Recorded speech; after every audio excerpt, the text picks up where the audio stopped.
Dear friends, welcome to this week's virtual Drasha. This week we have the incredible privilege of Parshas Tavo. And the Parsha contains many dramatic mitzvahs, many dramatic moments. But let's focus for the few minutes on the opening part of the Parsha, because the Torah Kadosh introduces us to the concept, to the mitzvah of bikurim, first fruit. The farmer takes the first of his fruits of the Shiva Samim, the 7 species unique to Eretz Yisrael. And the Torah tells us that you gather up these fruit, you bring them up to the Beis HaMikdash, and the Torah outlines a beautiful and detailed process. You go ahead and you bring it to the Kohen. There's an entire recitation. The recitation essentially is a synopsis of the entirety of Jewish history. It is then given over to the Kohen. The Mishnayos and Maseches Bikurim would detail how there became a major Yom Tov. The stores in Yerushalayim would close. They would adorn the animals. People would come out and watch the farmers come. A magnificent, beautiful, and holy spectacle. It's interesting to note that the way the section ends is the Torah says, Hayom hazeh Hashem Elokecha mitzadecha la'asos es hachukim ha'ila ve'es hamishpatim. So this is in Perek Chavav, Pasuk Tes Zayin, chapter 26, verse 16. This day Hashem has commanded you to perform these statutes, these laws, these rules.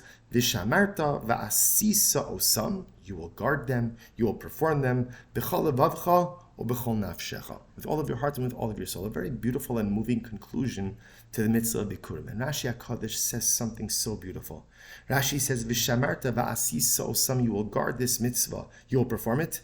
Bas kol mevarcha. So Rashi quotes the Medrash, and the Medrash says that after the farmer brings his first fruit, a bas kol, a heavenly voice comes out and says, "Heveisa bikurim hayom." You have brought bikurim today. Tishna l'shana haba. Ultimately, again, you should be zocha, emiras Hashem, to repeat this process next year. So interesting. A beautiful bracha. Bas kol Moshe Almighty. So the farmer's done his part, he's brought his first fruit, and the bas kol divine voice comes out. You performed the mitzvah this year, shkoyach. You should be zocha, emiras Hashem, to perform the mitzvah next year. And what's fascinating is, we don't find that the Medrash says that by anything else, right? A person brings his zocha, comes to the Beis HaMikdash, brings the Karban Pesach, the Paschal Lamb. The Medrash doesn't say that when the person is leaving Yerushalayim, after they brought the Paschal Lamb, a Baskal, the heavenly voice comes down and says, you brought the Karban Pesach, you observed Pesach this year, you should be zocha to do it next year. Shavuos, Sukkos, any other, you bring your Trumas and your Maestros, whatever you're doing. We don't find that beautiful almost level of divine intervention, divine approbation, divine encouragement. You did such a beautiful job this year, you should be zocha emiras Hashem to do it next year. Why here? Why by bikurim? Why by bikurim? So the truth is, perhaps on a basic level, bikurim, of course, is a tremendous mitzvah. The Sefer HaChinuch explains that the profundity of bikurim is a farmer works very hard. Right? Farming is not a sit back and relax and just see what happens profession. For farming, every single step requires tremendous human intervention. Even after you put in all of your intervention, it has to rain enough and it has to rain at the right times. So the Sefer HaChinuch says that one would have thought that when the first fruits come, who's going to enjoy the first fruits? It's the farmer. You worked so hard, literally the fruits of your labor. You should be zocha to it, it's yours. But yet, what does the Jewish farmer do? What does the Jew do? He takes literally the first fruits of his labor and he gives it to HaKadosh Baruch Hu, recognizing in Ribono Shel Olam, the fruits of my labor are yours. They're not mine.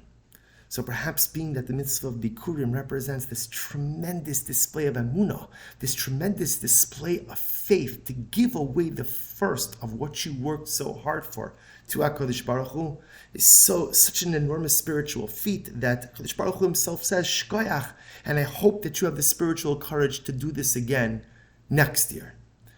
I think that's the Pashat Pshat.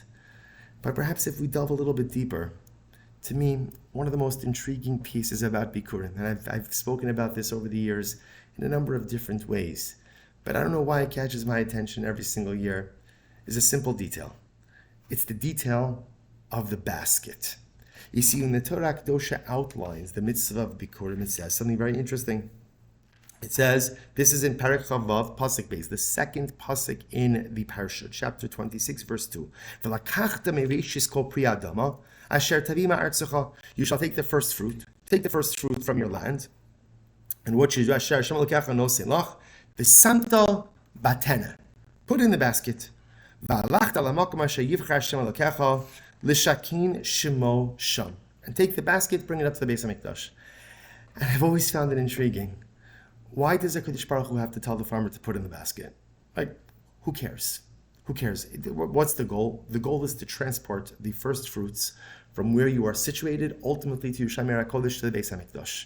So you're bringing it in a basket, you're bringing it in a supermarket shopping bag, you're bringing it in a shopping cart, you're schlepping it in your arms, you put it in your tunic. Who cares? Who cares? Why does the delivery mechanism of the tenna play any kind of role in this?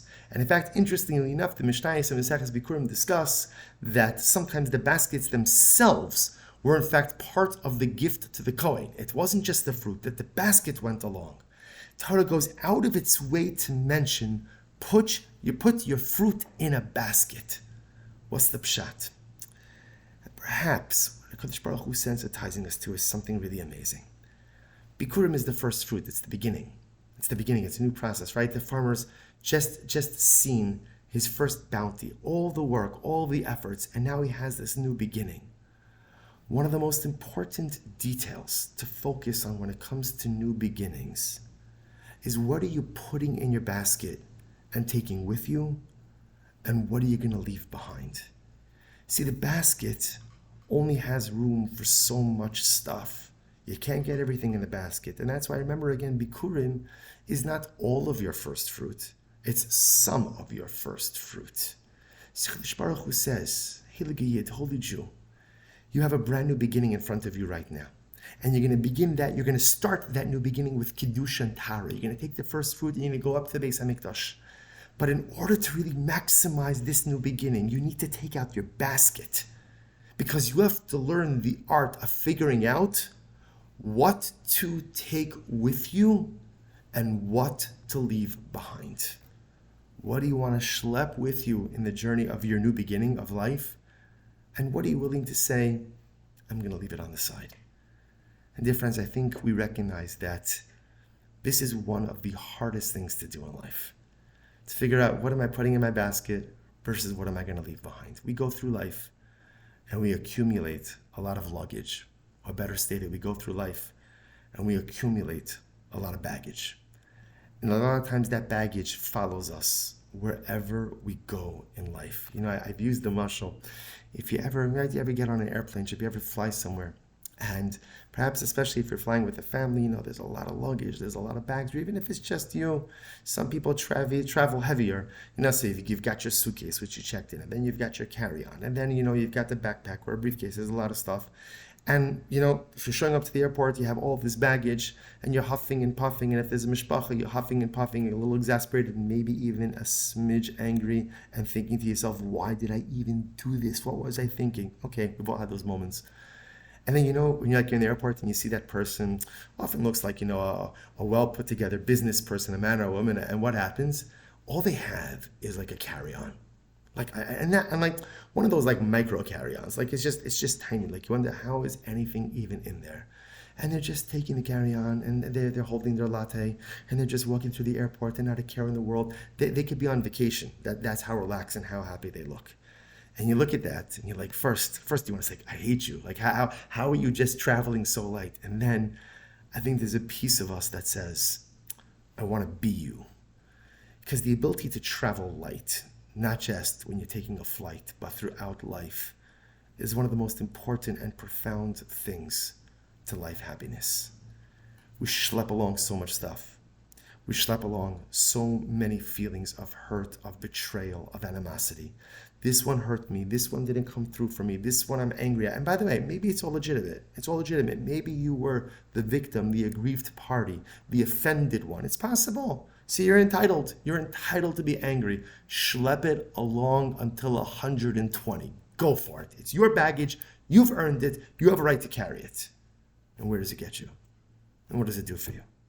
And how many of us go through life with the baggage filled with just feelings of regret. I didn't take this opportunity. I didn't take that opportunity. Or I had this dream and it didn't materialize. Or I had this relationship and I lost. And legitimate. All legitimate. All legitimate. But what does it do for you to schlep it along throughout the journey of life? What does it do for you? Just to keep on carrying it around, all it does is slow you down, bog you down, hold you down. Sometimes the key to successful living, or the key to maximizing new beginnings, is pack light. Identify what are the things you need to take with you, and what are the things that I'm finally ready to let go of and leave behind. And perhaps it's that very detail that HaKadosh Baruch Hu is sensitizing us. You see, Klal Yisrael, they didn't have the mitzvah bikurim. Bikurim only starts when you go into Eretz Yisrael. So bikurim is all about new beginnings. You're a people now with land, with a destiny, with a future, with responsibilities. Bikurim represents the new agricultural cycle. It's a new crop. And HaKadosh Baruch Hu says, Tyre Yid, my precious Jew, if you want to maximize your beginning, you know what you do? Take out a basket. Take out a basket. And understand you have a limited amount of space in that basket. What do you want to fill it with? What do you want to put in there? Can't get everything. Can't get everything. And if you fill it with the wrong things, it doesn't leave room for the things you really want out of life. Kadosh Baruch Hu says in life, we all have that basket, Chavra. We all have that basket. The basket of the neshama, the basket of the self. And I don't always choose what gets put into it initially. Sometimes the hurt, the pain, the disappointment, the disillusionment fills it. But then every once in a while I take my basket, I turn it over, I empty it out. And now when I start from new, I have the ability to say, okay, new basket, new year, new beginning, new crop, new land. I have the choice to fill it with what I want and to leave behind the things I don't want. That level of personalistic emotional discipline to decide, what do I want to schlep and what do I want to leave behind? What are the things that are important to take me on the next stage of my journey, and what are the things that are only going to hold me back? And yes, we have the power to let go. We have the power to let go of pain. We have the power to let go of anger. We have the power to let go of resentment. We have the power to let go of disappointment. We have the power to let go of all of the disillusionment and negativity that we all schlep through life. We have that power because it's my basket. It's my basket. And that's what the farmer does when he goes to Yerushalayim with his brand new crop, brand new beginning. HaKadosh Baruch Hu says, V'samta batena. It doesn't work without a basket. You got to take your basket, decide what you're putting in. And then what happens? After the farmer comes to Yerushalayim, then the baskel comes out. What does the baskel say? Havesa bikurim hayom. Look at you. Look at you. Look at what you've just done. You have brought a basket of fruit to Yerushalayim Yirah Kodesh. And to do that, you had to decide what goes in the basket and what's left behind. You had to decide, ultimately, again, what's traveling with you and what's getting left behind. You exercised that power over yourself, that power over your emotions. Tishna, l'shana haba. Shemach will give you the bracha, then Amir Hashem. You will be zocha to repeat this next year, the year after, and the year after that. And what a message for us as we enter into these final days of Elul and prepare Emir Hashem for the year ahead, for Tavshin Peva 5786. One of the most important things, however, is before we get into tshuva or anything else, is take your personalistic basket, empty it, and now decide, what are you taking with you into the new year? And what am I finally prepared to leave behind? This becomes the ultimate avoda that we have to decide. And this avoda is so necessary as it sets the tone for the year ahead. Before I start clapping achet, shamnu, baganu, gazanu, all of that stuff, there is a limited amount of emotional and spiritual bandwidth that exists inside of me. And if I'm carrying the wrong stuff in my basket, it just eats up all of my energy. There is nothing more exciting than a new beginning. There is nothing more exciting than a new year. There is nothing more exciting than bikurim. And there is nothing more exciting in life than an empty basket. May we be zocheh Amir Hashem to fill our personalistic basket of self with goodness, with beauty, with holiness, with love for one another, and beautiful dreams for the future. Wishing everyone a good Erev Shabbos and a beautiful Shabbos Kodesh.